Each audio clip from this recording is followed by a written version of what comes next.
全香港9新界咁多地鐵站，當中唔少地鐵站都有鐵路上蓋嘅物業嘅。但係如果要過屋苑，直接有升降機可以落到月台，仲要喺月台一出閘就可以直接上到自己嘅屋苑，係少之又少嘅。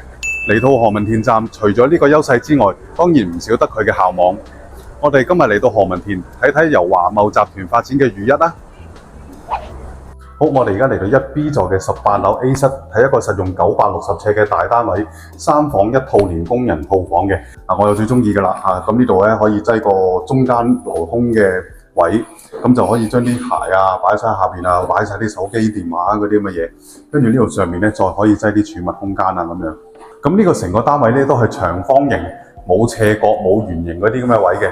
咁見到個客廳嘅空間感咧都相當好嘅。咁我哋一齊嚟望望個東南嘅景觀。咁我哋而家喺18樓啦，咁亦都未算係最高層嘅。咁但係呢個樓層咧就已經係過到前面嗰啲樓宇嘅頂部啊，咁啊所以望落咧都算開揚嘅。咁呢個距離咧亦都相當夠寬闊啦。咁兩邊都準備咗呢個電視位，咁你個梳化擺兩邊都可以嘅。咁先嚟到第一個睡房啦，咁其實佢都用咗個隔音隔熱嘅玻璃之餘，佢冇窗台位，咁所以咧就更加之好用。落地玻璃個採光度亦都幾好嘅。係啦，咁第二個房間亦都差唔多啦。咁個客廁連浴室就喺呢邊，咁有窗嘅。好啦，咁嚟到主人套房呢邊啦。由於佢有960尺咁大咧，個空間感相對亦都足夠嘅。我諗king size嘅床都冇問題㗎啦。咁呢度再可以放埋電視啊，放個薄薄嘅電視咁或者少少音響咁樣啦。咁呢邊咧亦都可以做到個頗大上到頂嘅衣櫃嘅。咁個洗手間咧亦都佢可以有淋浴同埋浸浴可以分開嘅。咁佢亦都有窗啦。好，我哋嚟睇睇呢個廚房呢邊。咁做咗個一體式嘅雪櫃啦。咁呢啲爐頭呢啲當然就係用咗名牌子啦，用咗 Villa 嘅。咁亦都有蒸焗爐啊、酒櫃呢啲洗衣機呢啲。咁呢度咧亦都有個工人房嘅。咁工人房咧，佢自己啱啱做到張床，呢個位咧係偏長嘅，係足夠長嘅今次。咁佢上面亦都有個自己嘅冷氣機，咁又唔怕焗親佢啦。咁亦都有佢自己嘅淋浴間啦。好，我哋嚟睇睇個1A 座嘅18樓 D 室嘅單位，實用996尺，3房1套連工人套房嘅單位。電子鎖呢啲咧就配備咗新款嘅電子鎖俾你。一入到嚟咧，咁就呢個位置咧，亦都係可以做到一個櫃，亦都好似頭先一樣啦。亦都可以將啲鞋啊嗰啲已經放晒喺度啦。或者將呢啲又係啲細心嘅心思位嚟嘅。轉咗過嚟呢邊咧，就係客飯廳呢邊嘅位置，同樣地個闊度相當寬闊，個樓底咧，你入到嚟個空間感咧，你會覺得好舒服下嘅。咁我呢度直頭係可以見到煙花嘅景觀嘅。咁有啲朋友就話啦，會唔會見到大酒店呢？咁我哋做過實測啦，喺呢個視線範圍之內咧，係見唔到大酒店嘅。3個房間呢邊咧，亦都係同頭先咧大同小異嘅。咁但係景觀咧一樣係望住呢邊嘅開揚景觀。咁同埋由於呢邊個地勢咧係即係相對係高咗啲嘅。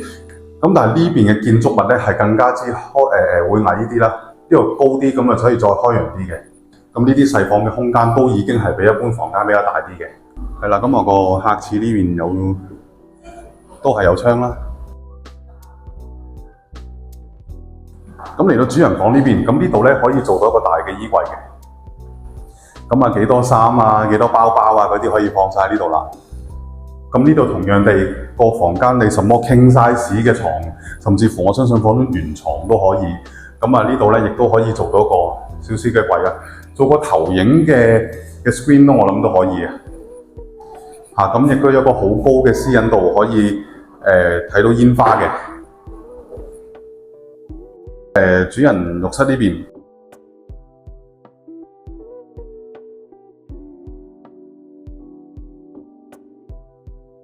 咁今次呢個廚房咧就相對地係 L 型啲嘅，短少少，咁但係個空間一樣係足夠嘅。廚具呢邊做好晒㗎。係啦，咁呢個廚房更加之闊落少少，咁呢啲可以擠下啲少少嘅電器啊、水煲啊、飯煲嗰啲都可以。咁呢個工人房咧就相對地短少少，但係咧個長度亦都應該足夠嘅。我哋嚟到1A 座嘅18樓 B 室睇一個2房緊廚，仲有工人套房嘅單位。咁呢一款單位咧，如果你喺九龍區甚至乎全個香港咧，係出現嘅機會係比較少啲嘅。有緊廚已經係少有㗎啦，仲有2房短走廊式，仲有工人套房係比較難揾啲，係好罕有嘅。大家落足眼力睇啦。咁一入嚟咧，呢個位咧就係飯廳位置。咁呢度咧，如果一入嚟咧，應該做個獅字櫃啦。咁啊，將啲嘢擠喺度。咁呢度咧，擠張長方形嘅飯台啦，可以4人都 OK。咁啊，呢個位咧可以做個少少薄薄地嘅櫃啦。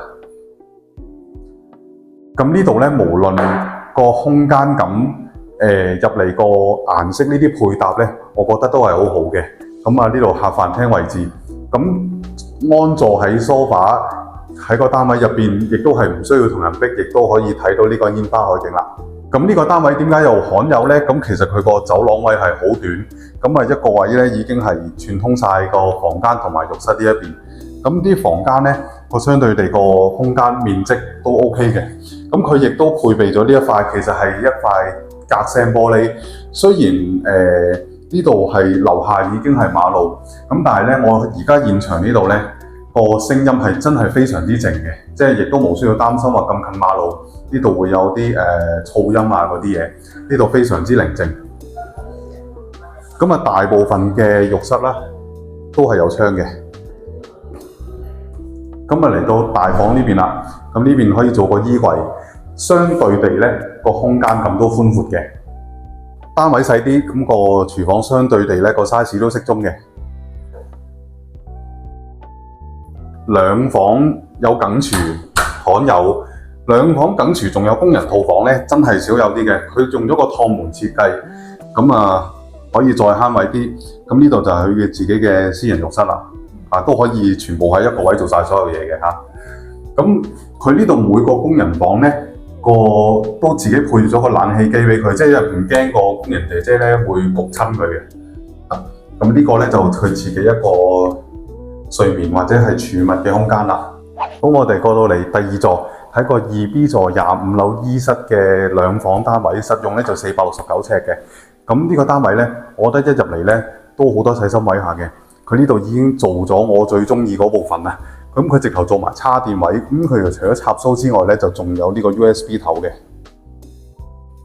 咁呢度咧就已經做埋有2個嗰啲叫無線叉電啊，無線充電。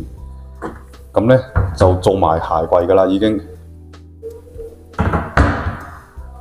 咁呢個單位咧就開放式廚房嘅設計嘅。咁啊呢啲洗衣機啊，呢啲就雪櫃咧，就已經搞掂晒。啲配色咧，我覺得佢望落好順眼，好自然嘅。呢度成個屋苑咧，我覺得個空間感咧入到嚟咧就都幾自在、幾舒服嘅。每一個單位都係咧兩邊做好晒嘅，咁你個梳化擺邊邊都冇問題嘅。咁呢個單位咧就另外一邊景觀啦，咁啊向東北呢邊係景觀。咁同樣地啦，大部分嘅浴室咧都有窗嘅。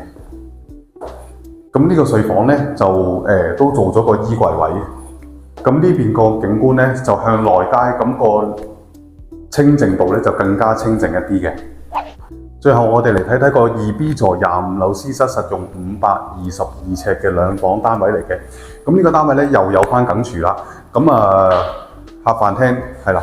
咁啊呢啲唔重複，唔多講。不過呢邊咧有另外一邊景觀。咁啊呢邊主要個向北嘅配水庫上邊一個球場運動場嗰邊景觀嚟嘅。係啦，嗱呢度同樣地咧個走廊位都好短下嘅。咁啊睡房呢邊個景觀咧又俾我另外一種感覺。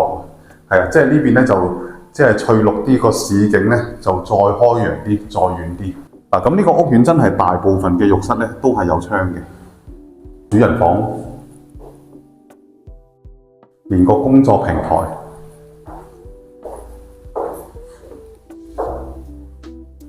我哋最後嚟睇睇個廚房呢邊。今次 U 型廚房咧更加慳位，咁你可能咧就咁企喺度轉身咧都做到晒所有嘢噶啦。咁但係呢個雪櫃咧就喺個門後邊嚟嘅。嗱，咁我哋占士邦睇樓團嘅設備咧，我哋終於有所提升啦。咁如果有留意今集嘅細節嘅話咧，應該係可以留意得到嘅。咁所以咧，除咗要約我哋睇呢個示範單位之外咧，記得俾個 like、subscribe 我哋嘅 channel 同埋分享俾其他朋友睇。咁我哋下一集再見啦，拜拜。